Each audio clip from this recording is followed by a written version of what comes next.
Alrighty, there you go. Alright, so first of all, I'd like to introduce myself. My name is Karina. This is Isha. Yeah, we'll be your two presenters today.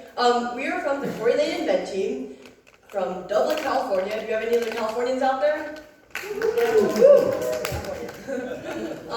Yeah, so we are here today, actually not to represent this year's Inventeams, though all of your projects have sounded super amazing, but actually as an alumni Inventeam who got our grant back in 2020. And as you know, 2020 was a year that was unfortunately interrupted by the pandemic. I'm sure all of you out there can personally relate to how difficult it must have been to, suddenly switch to virtual learning and be sitting in front of a computer all day. But regardless, our team was able to persevere, we were able to problem solve, find workarounds, and continue with our project for the past 3 years to get to where we are now. So we're super pumped to show you what we've got. So let's get going. So just for a moment, I want you all to close your eyes and imagine you're playing a sport. It can be basketball, it can be volleyball. Now imagine all the sounds. Maybe a coach is shouting, or a referee is blowing their whistle, or there's a ball dribbling. Now I want you to imagine all of those sounds gone. This is the experience of a deaf athlete when playing a sport.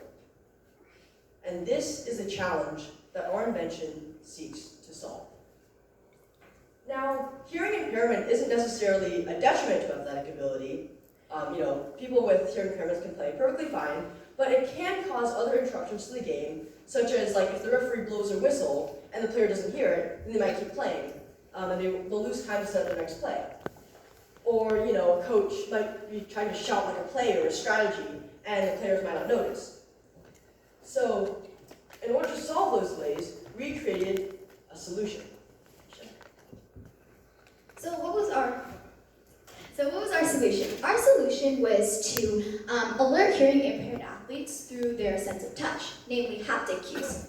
So how our device works is essentially when the hearing impaired athlete wears the wearable device on their ankle, and the referee presses the button on the electronic whistle, which emits a whistle-like sound, but it also sends a wireless signal that triggers a vibration on the haptic wearable device. And this allows for communication to occur between a coach and the hearing impaired athlete on the court. And this can communicate things like a dead ball or even a coach's instructions. So in the next slide, we'll talk a little bit more about our device and our device's evolution. So here's a brief overview of how our device has evolved over the years.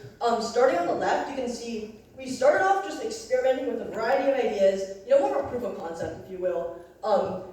For the haptic device, you can see we literally just threw electronics into a fabric pouch, no casing, no protection whatsoever, and a few broken wires later, we kind of realized that maybe it wasn't the best idea, and you'll see in our later iterations how we improved upon that.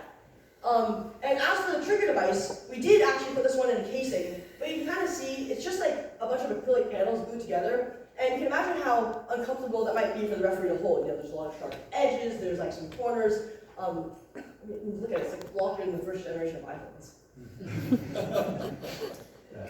So in the second version, we focus more on ergonomics. So essentially, as you can see, we added a casing inside to house all of the electronics, so protecting it, making sure that it doesn't have the same thing with the first version. And then we also added, if you can see the wings there, those are made out of flexible 3D printed material. So the casing of the vibration motor gets attached to there. So when it wraps around the hearing impaired athlete, it can be easily felt. In terms of things we changed in the trigger device, we added an exterior module that slides onto a pre-existing electronic whistle. So this can easily be adapted to any existing whistle that the referee has. And this is much better than the custom whistle that we previously had. Alright, finally this brings us to our third and final, most recent design. Our focus of the third design was really to shrink down the size quite a bit. You can see we really put it through a diet here. But the most important change is actually not on the outside, but it's on the inside. So we switched the electronics from hand-soldered electronics with all those extra wires that keep breaking to PCBs, which are printed circuit boards. Just picture the circuits inside your phones or your computers. And this pretty much means that we custom designed the circuit boards so that when we actually go into low-scale production, which we're hoping to do so this summer, then instead of having to hand solder each and every device, we can order these boards pre-made and have those custom electronics put inside the device. And another change we made to make the materials more manufacturable is for the fabric band, we worked with a professional fabric sewing company to both design and produce these fabric bands, which is probably for the best, because if you've ever seen my attempts at sewing, let's not talk about that. All right, so here's a slightly more detailed overview of our current device. On the left, we'll see the transmitter, and on the right is the haptic wearable taken outside of its fabric pouch. They have a lot of similarities, an on-off switch, which is pretty important, an LED indicator light, which can actually indicate the battery level, which is pretty cool. They are both inside a 3D printed casing, and they also have a pairing button. And this is a slightly unique aspect of our device, because you can pair 2 transmitters to 5 receivers. And if you picture a basketball game, for example, you have 2 referees, and both those referees need a transmitter. So in our device system, both those transmitters can both activate the same set of devices. And they also have a charging port so you can recharge them, so you don't have to carry around those annoying batteries all the time. And here's a quick exploded view of our device, because exploded views are cool. And then this is, I think Karina slightly touched on this, but this is essentially our fabric casing. So we have an inner pouch for the electronics casing, which is a lot more compact than the previous versions you saw. And there's a foam padding, so that just protects the electronics, but also makes sure that it's comfortable for the hearing impaired athlete to wear. And in terms of next steps, we are currently focusing on basketball. That's why the location's on the ankle. But we will expand to more sports, so it's pretty easy because all we have to do is just change this fabric casing. And yeah, so we can use like an armband for soccer or even a chest band for track and field. So here's a demonstration of our device.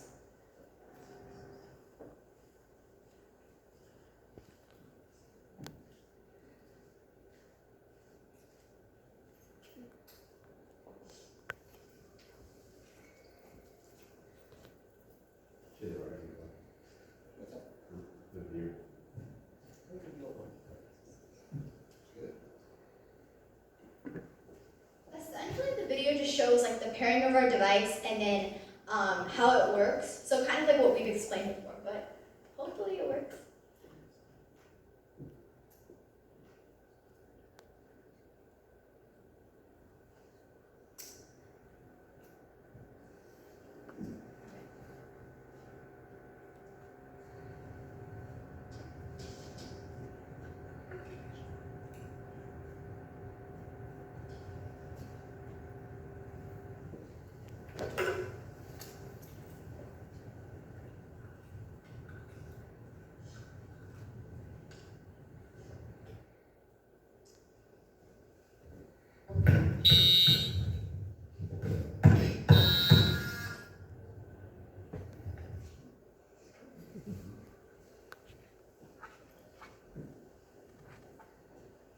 So that was a quick demo of our device.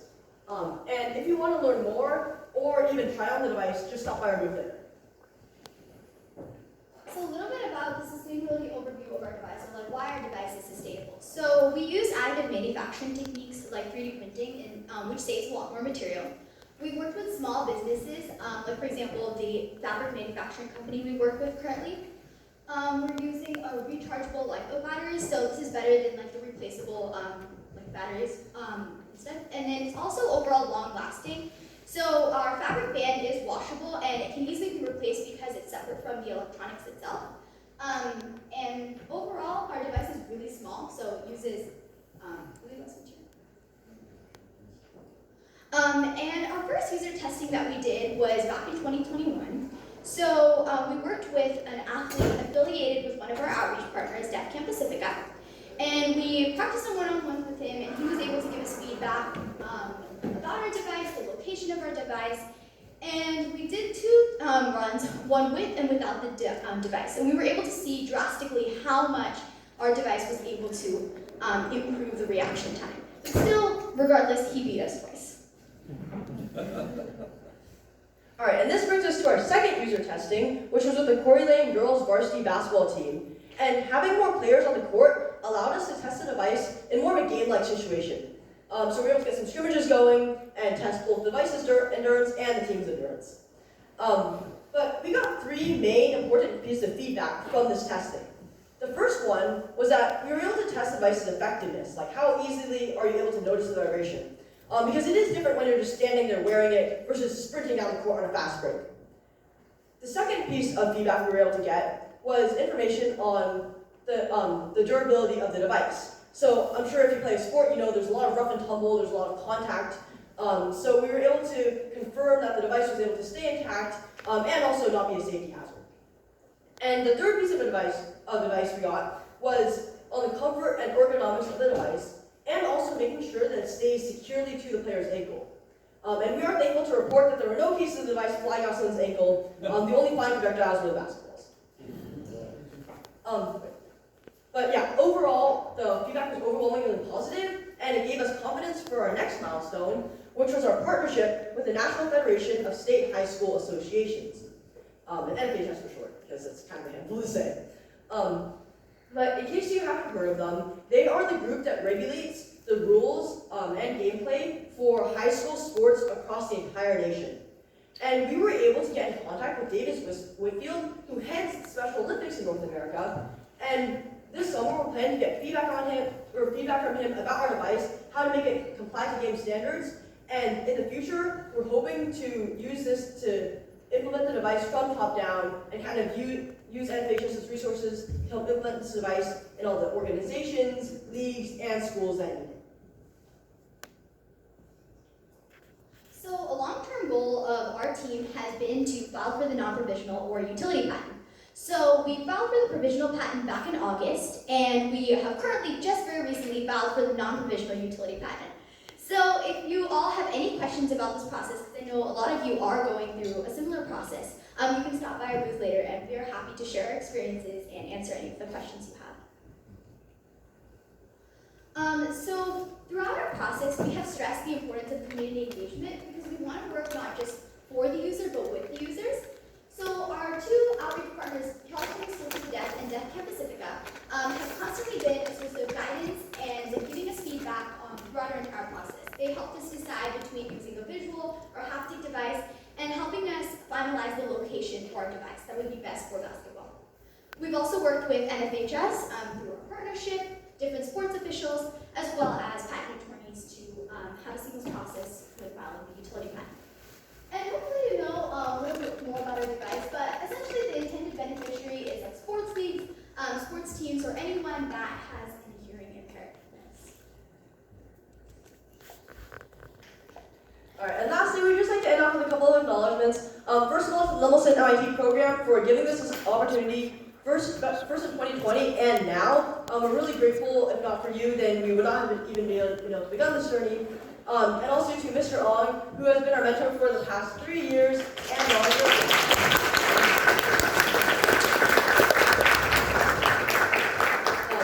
So he is actually leaving our school. Unfortunately, this was his last year. So I want to say thank you both for being our mentor and for being the best teacher we could ever ask for. Thank you for everything.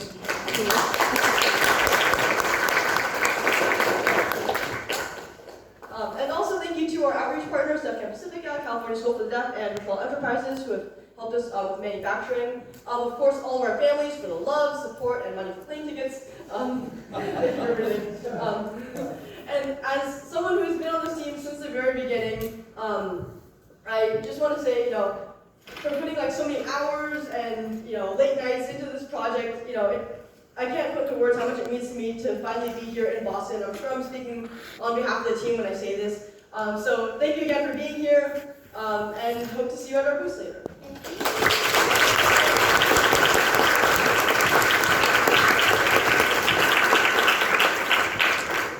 So any questions, please step forward.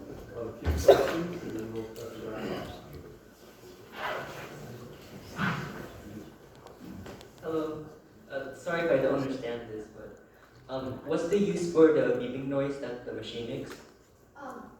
So basically what it does is when the whistle, because there's going to be different teams teams. So like both teams might not have hearing impairment, so we want to make sure that we're giving a fair advantage to both of the teams. So when this gets, when we press the button, at the same time it triggers a vibration, but also emits a whistle sound so that the hearing team can also hear that. So it just makes sure that it's fair for both teams to be getting this signal at the same time. Oh, and one more question. Who would be carrying the remote in the game? So currently the device is intended for the referee to trigger, although we do have some plans for potentially implementing like a coach's device if they want to have different signals for different plays. That is currently under the works though, because talking to NFHS, there is a rule where we can't implement something that will give one team an unfair advantage. So potentially like communicating plays like through this vibration might be an unfair advantage, but the referee, since the referee's whistle is something that everyone needs to hear, then that one is not unfair advantage. Thank you.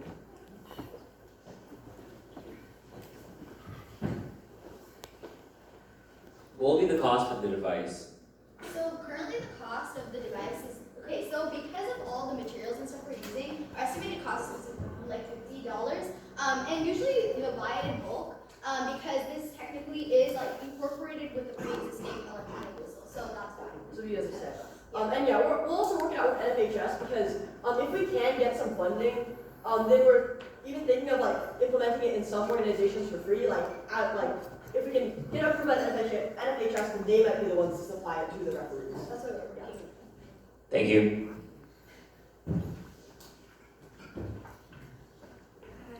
What's the farthest distance that the referee and the player can be for this to function properly? So currently it's about 500 feet. We have also tested it through some walls and it works fine. So on a basketball court is approximately like 90 feet, so we're within the range of that. And we have tested like through some people too, because that's probably going to be the main obstacle. Thank you.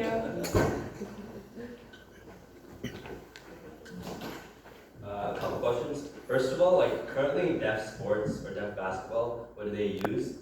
Last one was that.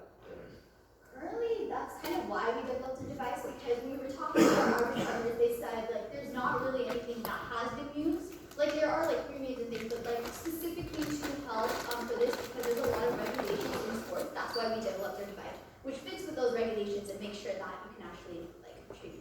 But funny story, we did actually interview a hearing coach who had been coaching at California School for the Deaf, and she said like when she was trying to get her team's attention, she was like, you can stomp her heels on the ground to like kind of vibrate the floor, but she was wearing heels, so like the heels would snap. So yeah, not the best solution. So that's why we came. Okay, and then the next one, I know you guys like focus on basketball, but when you're like considering other sports, isn't there like a lot of other variations? Like for example, football has a longer range, like water polo has to be waterproof, like soccer, you have on your arm, like stuff like that, right? I think like that. So I've like discussed this like slightly in the the fabric slide, but essentially this is like waterproof, and like this is the thing. So essentially, the electronics themselves are not. So we're going. That's why we focus most on basketball. But in terms of like other sports that don't like deal with water, you can use like an armband for soccer or something like that. So the location can change. We will adapt it in the future to other sports, but in terms of like distance, like it works for a pretty range, like 500 feet. So Volleyball and soccer are pretty similar, so those are mainly the variations in the band. But yeah, that's a good point. For water sports, we're thinking of making this casing more waterproof, like by sealing the edges. And then again, it's just a matter of swapping out the band for different sports. Alright, thank you. So as the mom of a basketball player, this is very interesting to me. So I've been to many facilities where there are more than one court happening within the four walls. So is there a way that this prohibits maybe signaling somebody on another court? And then also, how long is the battery life? Because sometimes there's 2 to 4 games in a day. Yeah, so for the first question, we use radio transmissions for the signal. So you can pair the devices like one-to-one. And the idea is that you pair 2 transmitters to 5 receivers. And there's actually like a dedicated pairing mode that you set up at the beginning. And we can demonstrate that at the booth. So that makes it so that these 2 receivers can only transmit to the ones that you paired to. So there's no interference with other games. The battery life as of now is approximately 2 hours to account for back-to-back games. But yeah, like we have taken into account having multiple games in a day. So right now, since it's rechargeable, you can either recharge it between games or have kind of spares lying around. And we are considering an option of like maybe replacing the battery just so that's faster again for those ones. Yeah.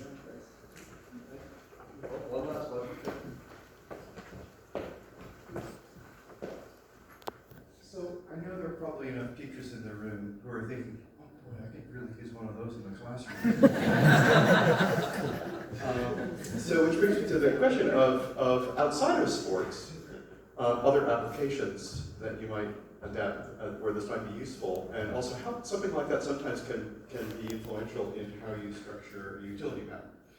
So I'm curious about other applications, even with people who are perhaps not hearing impaired. Yeah, actually that was kind of interesting because when we were researching existing products for the patent, there are devices that are like bracelets kind of that you use the Lemelson engine.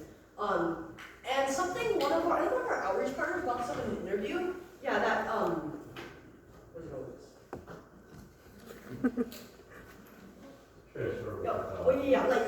Even if like the users don't necessarily have to be hearing impaired, because like in sports like swimming, for example, it might be hard to kind of hear if there's like a whatever, I don't know, it's like a gunshot to start the race. It might be kind of hard to hear when you're underwater. So it could be even used just in any application where it's hard to hear or it's loud, you know. And then I think like the only reason we focus mostly on sports is because that's where our project is unique. It's focused on this like intended beneficiary. That's why when we're filing, like when we filed for the utility patent, that's kind of what we focused on. But obviously, I think our device can be applied for like many other fields. There were some nuances that came up when we were filing the non-original. I won't go into detail about that now, but if anyone has questions, it did get a little into like the weeds with the claims and stuff. But yeah. So because of like the change of environment and change in games and different uses, can you adjust the volume of it? Or Of the whistle? the whistle? Yeah, so the whistle is this is actually a separate module. I mean it's more like an add-on feature, right? So it's like you already have the electronic whistle and you just add on this like wireless transmission. So we could Pretty loud. It's Like I think yeah. this is what like most recs use in terms of like an electronic whistle, like and then we just add it on. So I guess we could possibly tamper with it, but we haven't like tampered with that. I do admit, we did annoy a lot of teachers with the concept of we got lots of plays. Actually, I think did someone in the dorms come down and like they're like, They "There's were a like, fire alarm going off or something?" So I know that some individuals that are deaf tend to not speak directly with the English language, but use sign language. Are you considering in the future maybe so they can also communicate back to the referee if they were to be injured or feeling bad, and let's say during a game or also in outside applications? Yeah, that is interesting. Actually, that's something that came up at the very beginning. Again, as of now, since the purpose is just to kind of get their attention to stop playing, we don't have that feature. But if we were to, that would maybe have to be a separate module because, again, like since it's 100 ankle, like I don't know how many controls you'd really be able to do. Like I think the whole communication thing, would be a little bit more complex because you have to send messages. That's more like I guess more of a language barrier that it's not only sports but just kind of any interaction. But yeah, that is an interesting consideration. Yeah. All right, thank you very much.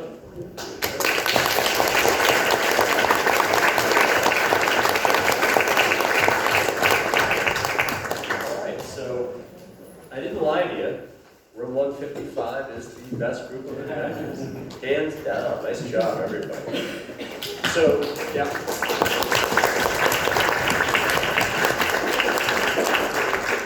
So a terrific celebration of work today. The interesting thing of this is, for anybody that's watching or